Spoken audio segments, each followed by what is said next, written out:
मैं विगत 22 वर्षों से समाजवादी पार्टी का ध्वजवाहक रहा। संगठन के सभी महत्वपूर्ण दायित्वों का मैंने निर्वहन किया। दर्जनों चुनाव मैंने लड़ाए। पिछले लोकसभा, 2 लोकसभा, 2 विधानसभा से मैं टिकट का मैं भी वहाँ टिकट दावेदार था, मांग रहा था। लेकिन जो परिस्थिति वहाँ बनी, मैंने दल छोड़ा। स्पष्ट रूप से मीडिया के साथियों को बताना चाहता हूँ, टिकट की वजह से मैंने नहीं छोड़ा। अनुशासन के तहत रहते हुए चुनाव संपन्न हो जाने के बाद फिर मैंने दल से उपेक्षा के कारण मैंने दल छोड़ा। लोहिया जी कहा करते थे कि जब भी समाजवादी की सरकार आएगी तो अमुक अमुक जनहित के कार्य किए जाएंगे। लोहिया जी एक चीज़ और कहते थे, हमारी बातें लोग सुनेंगे लेकिन मेरे चले जाने के बाद, मेरे मर जाने के बाद। जो वर्तमान समाजवादी पार्टी है, निश्चित रूप से जो भी कार्यकर्ता वहाँ उसके दिवंगत होने के बाद ही उसकी सुधि ले रही है। वहाँ की परिस्थिति ये थी, एक फर्जी सेकुलर का नाम दिया गया। सेकुलर का नाम दिया जाता था कि आप ये सेकुलर है, और सेकुलर की जो परिभाषा थी वो परिभाषा थी सनातन के विरुद्ध और हिंदुत्व के विरुद्ध बोलना। जो आदमी हिंदुओं को गाली देगा, उनके विरुद्ध बात करेगा, वो सेकुलर माना जाएगा। अदरवाइज फिर वो भाजपा का घोषित प्रत्याशी मान लिया जाता है। अगर आपने राम का नाम ले लिया, कृष्ण का नाम ले लिया, बुद्ध का नाम ले लिया, तो आप भाजपा ही हो गए। ऐसी परिस्थिति में, और दूसरा इनके बड़े नेताओं के द्वारा एक प्रायोजित रूप से रामचरितमानस को फाड़ना, जलाना, सनातनियों का अपमान करना, मंदिर के मुद्दे पर नाप शनाप बोलना और धर्म के विरुद्ध बोलना एक चलन सा बढ़ गया था। हम भी एक धार्मिक भावना के व्यक्ति हैं, हम समाजवादी पार्टी की राजनीति करते थे। उसका मतलब ये नहीं था कि हम कुछ भी हमारे ऊपर बीते और हम उसको बर्दाश्त करते जाएं। मन मेरा बहुत व्यथित हुआ और मैंने समाजवादी पार्टी से इस्तीफा दे दिया। 1.5 वर्ष इस्तीफा देने के बाद मैंने बहुत आकलन किया कि मैं करूँ क्या। राजनीतिक घर नहीं बैठ सकता, सोशल वर्क से मेरा संबंध है। बहुत सारे अवार्ड मुझे, इंडिया यूथ आइकन तक के अवार्ड मुझे इसी समाजवादी पार्टी का उपाध्यक्ष था, और भारतीय जनता पार्टी की सरकार ने मुझे मेरे कार्यों को देखते हुए निष्पक्ष भाव से, उत्तर प्रदेश और देश की सरकार ने मुझे इंडिया यूथ आइकन दिया। बेस्ट यूथ लीडरशिप अवार्ड जैसे, सेवा रत्न अवार्ड जैसे, जीवन में 20 बार मैंने रक्तदान करके सेवा रत्न अवार्ड मिला। दर्जनों अवार्ड, मैंने अपनी किडनी डोनेट कर दी। हर साल मैं बड़े बड़े कैंप करता हूँ, रक्त का डोनेशन कराता हूँ, पब्लिक के लिए मैं काम करता हूँ। मेरा जो राजनीति का भाव था, सेवा का माध्यम था। लेकिन मुझे एक ऐसे रूप में देखा गया कि क्षत्रिय समाज के हैं, योगी आदित्यनाथ जी क्षत्रिय हैं और ये भी क्षत्रिय हैं, तो इनको टिकट नहीं दी जाए। पूरे मंडल में एक योजना बना के कि क्षत्रियों के विरुद्ध एक ऐसी एटमॉस्फेयर बनाई गई कि वहाँ कार्यकर्ताओं के से लेकर ऊपर तक के नेताओं द्वारा उपेक्षा किया जाने लगा। उस उपेक्षा से दुखी होकर मैंने दल छोड़ा था। और 1.5 वर्षों में जब मैंने खंगाला कि देश में आके मुझे भी राजनीति करनी है, समाज की सेवा करनी है, मुझे कहाँ जाना चाहिए, तो मैं बहुत निष्पक्ष रूप से और बहुत बेबाक रूप से बताता हूँ। मुझे योगी और मोदी जी पे मैंने अध्ययन किया, योगी जी और मोदी जी के कार्यकालों का मैंने अध्ययन किया, और उसमें मैंने पाया कि एक सब समाज के लिए, पूरे समाज के लिए, चाहे वो अल्पसंख्यक हो चाहे बहुसंख्यक हो, सबके लिए, अमीर गरीब दलित महादलित जो भी लोग हैं, उनके लिए जो योजनाएं थी, उन योजनाओं का क्रियान्वयन बहुत ही भ्रष्टाचार से दूर ले जाके बहुत आम जनता तक ले जाने का काम और निचले तबके के व्यक्ति को और सुविधा देने का काम शुरू हुआ। आप देखेंगे आयुष्मान योजना है, बहुत सारे ऐसे गरीब लोग हैं जिनके पास उनको दवा कराने के पैसे नहीं है, और बेचने को जमीनें नहीं है, बेचने को उनके पास गहने और उनके पास कोई ऐसी मकबूल चीज़ नहीं है, सिर्फ उन्हें मौत ही स्वीकार करनी पड़ती थी। ऐसी योजना, आयुष्मान योजना चला के योगी जी की सरकार, मोदी जी की सरकार ने पूरे देश में गरीबों के लिए एक बड़ा संबल का काम किया। बहुत सारे लोगों के घरों पे छत नहीं थे, रहने के लिए आवास नहीं था, और शौचालय जाने के लिए उनके पास व्यवस्था ही नहीं थी। उसकी योजना चला के उन्होंने किया। और जब मैंने उसकी गहराई से मैंने देखा, तो निष्पक्ष रूप से मैं धरातल तक की बात करता हूँ, बूथ लेवल तक की बात। कोई भी भारतीय जनता पार्टी का कार्यकर्ता है, बड़ा से बड़ा नेता हो, अपने लोगों को सिर्फ लाभ नहीं दिलाया, बल्कि ऐसी योजना थी कि निष्पक्ष रूप से सभी लोगों को, आम जनता को योजनाएं बिना भ्रष्टाचार मुक्त होकर सारे लोगों तक वो चीज़ें पहुंची।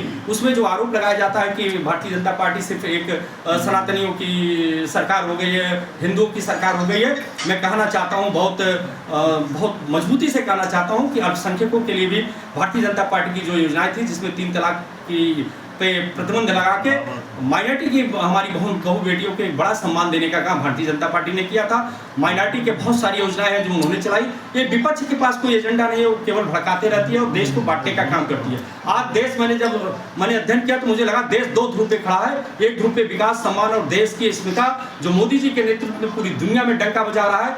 पाकिस्तान जैसे विरोधी देश के अगर मीडिया के साथी लोग वहाँ की जनता से पूछते हैं कि आपका प्रधानमंत्री कैसा होता है, तो आप मीडिया के साथी देखते होंगे, वो लोग चाहते हैं कि हमारा प्रधानमंत्री मोदी जी जैसा हो जाए। आज अमेरिका के सदन में आवाज़ उठती है कि वहाँ का प्रधानमंत्री मोदी जी जैसा हो जाए, जिस व्यक्ति ने अपने पूरे जीवन को देश के लिए दान दे दिया, जिस व्यक्ति ने इस समाज के लिए अपने एक एक क्षण, एक एक सुख को उन्होंने परित्याग करके इस देश के गौरव को, इस देश के सम्मान को, इस देश की जनता को और भारत की अर्थव्यवस्था को मजबूत करने का काम किया है। मुझे लगा कि मुझे भी राष्ट्रीय हित में, चूंकि मेरा एक टाइटल रहता है हमेशा देश प्रथम, जो देश के लिए काम करे, आम जन के लिए काम करे, निष्पक्ष रूप के लिए सबके काम करे, के लिए काम करे, उसके नेतृत्व में आके मुझे देश की सेवा करने का काम है। आज मैं इस मीडिया के माध्यम से बताना चाहता हूँ, मैं भारतीय जनता पार्टी में कुछ लेने नहीं आया हूँ, बल्कि देश के लिए काम करने आया हूँ, समाज के लिए काम करने आया हूँ। जो मेरी समाज सेवा की भावना है, उस भावना को मजबूती से भारतीय जनता पार्टी के कार्यकर्ता और भारतीय जनता पार्टी के नेता कर रहे हैं। मैं उनके दिशा निर्देश में, उनकी नीतियों के साथ चल के,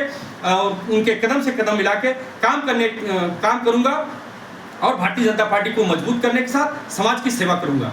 अध्यक्ष जी, प्रदीप जी आए हैं पार्टी में। जो समाजवादी पार्टी के लोग आरोप लगाए हैं, अगर उनका नार्को टेस्ट कराया जाए तो जब समाजवादी पार्टी की सरकार थी, बहुत से ऐसे लोग हैं जो माननीय मुलायम सिंह यादव के पोस्टर पे पेशाब करके उनको श्रद्धांजलि देने का काम करते थे, और बसपा में मायावती जी के FIRों में वो लोग गवाह थे। ऐसे लोग मेरे ऊपर आज अगर मेरे चरित्र पे उंगली उठाएंगे तो जरा वो अपनी अंतरात्मा को देखें। 1.5 वर्ष इस्तीफा देने के बाद हुआ। अवसरवादी में तब होता, इस्तीफा देने के बाद किसी दल को मैं ज्वाइन कर लिया होता, कहीं मैं लाभ पे जाता, कहीं मैं किसी लालच में जाता, तो मैं अवसरवादी होता। 1.5 वर्षों तक मैं सिर्फ नीति और रीत का मैंने ध्यान दिया कि कहाँ पे क्या किया जाए, कि मैं देश और समाज के लिए काम करूं। तो मैंने अवसरवादिता का काम नहीं किया, मैंने देश हित में, समाज हित में और नौजवानों के हित में और इस देश की चुनाव के समय क्यों ज्वाइन कर लिया? देखिए, चुनाव का समय है, मैं एक राजनीतिक व्यक्ति हूँ। चुनाव एक ऐसा माध्यम होता है जब आप अपनी देश की तरक्की और बहबूदी को चुनते हैं, और इस चुनाव में एक अच्छे लोकतंत्र की, मजबूत लोकतंत्र की स्थापना तभी होगी जब वहाँ पे अच्छे दल के साथ अच्छे प्रत्याशी का चुनाव हो और उससे देश मजबूत होगा।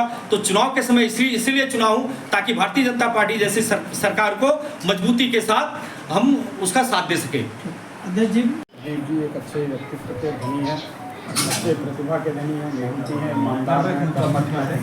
मैं इनको बरसों से जानता हूँ और मैं इनसे स्वतः बातचीत में, जब हमारी इनकी बातचीत होती थी तो मैं इनको कहता था कि आप राष्ट्रवादी विचारधारा के व्यक्ति होते हुए भी समाजवादी में काम करते हैं, ये आपके स्वभाव को विपरीत काम है। आप भारतीय जनता पार्टी में आए, भारतीय जनता पार्टी के साथ, हम सब के साथ मिलकर, हमारी विचारधारा के साथ मिलकर हमारे साथ काम करें। प्रदीप जी कहते थे ठीक है देखिए, समय आने दीजिए, फिर हम सब मिल के काम करेंगे। आज प्रदीप जी हमारे साथ आए, भारतीय जनता पार्टी की सदस्यता लिए, हमें बहुत ही प्रसन्नता है और विश्वास है कि प्रदीप जी भारतीय जनता पार्टी के साथ कदम से कदम मिला के चलेंगे और भारतीय जनता पार्टी को मजबूती प्रदान करने का काम करेंगे। आज पूर्व विधायक भी शामिल हुए हैं बीजेपी में। देखिए, भारतीय जनता पार्टी, ये जो पार्टी है, जो भी लोग भारतीय जनता पार्टी में शामिल होना चाहते हैं, भारतीय जनता पार्टी का दरवाज़ा खुला हुआ है और पूर्व विधायक शामिल हुए हैं, तो उसमें कोई ऐसी बात आप नहीं बोल रहे हैं जो हमको नहीं जानता है।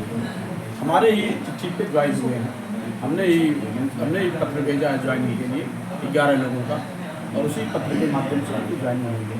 हम सब लोगों को ये सब बात की जानकारी है कि आज माननीय विधायक जी ज्वाइन होने वाले हैं। देखिए, भारतीय जनता पार्टी आदरणीय नरेंद्र मोदी को इस देश की सर्वोच्च कुर्सी पर बैठाना है और देश को 2047 में एक मजबूत भारत के रूप में दुनिया के सामने स्थापित करना है। इसलिए सबको साथ मिला के भारतीय जनता पार्टी तो कहती है सबका साथ, सबका विकास, सबका विश्वास, और भारतीय जनता पार्टी उसी तर्ज पर काम करती है। तो माननीय विधायक जी का भी बहुत बहुत स्वागत है, अभिनंदन है।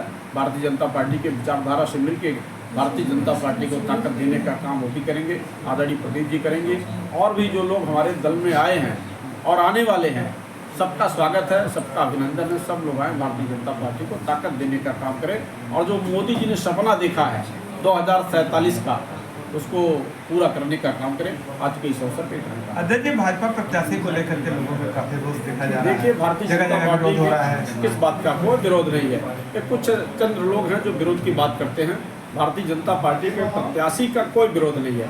भारतीय जनता पार्टी के कार्यकर्ता और भारतीय जनता पार्टी से संबंधित जो मतदाता हैं, जो जनता जनार्दन है, तो जनता जनार्दन जो है विकास के लिए, देश के सम्मान के लिए, देश की तरक्की के लिए आदरणीय मोदी जी को वोट करती है। और मोदी जी का कहीं भी गांव आप किसी भी गांव गली गलियारे में आप पूछेंगे, हर आदमी मोदी जी को वोट देना चाहता है और तीसरी बार उनको देश की सर्वोच्च कुर्सी पर बैठाना चाहता है। इसमें कहीं दो मत नहीं है। इसलिए सब लोग मोदी जी के साथ हैं और सब लोग भारतीय जनता पार्टी कमल निशान को वोट करेंगे और जो मोदी जी ने सपना देखा, जो मोदी जी ने नारा दिया, उसको साकार करने का काम करेंगे। ठीक जी आए हैं और इनका स्वागत है पार्टी के अंदर। और ये इन परिस्थितियों में इस भाव को लेकर पार्टी के अंदर ये आए हैं, एक व्यक्त किया है। मुझे लगता है कि उनके मन में जैसा विषय होगा तो निश्चित तौर पर जनता पार्टी के कार्यकर्ता के काम करवाऊंगा। मुझे लगता है कि एक अच्छे कार्यकर्ता के उनकी बातों से लगा, उनकी कार्यशैली से लगा कि भारतीय जनता पार्टी में अच्छा कार्यकर्ता मिला है जो आगे के दिनों में समाज के साथ साथ देश के बारे में भी चिंतन करेगा और देश के विकास के बारे में सोचेगा।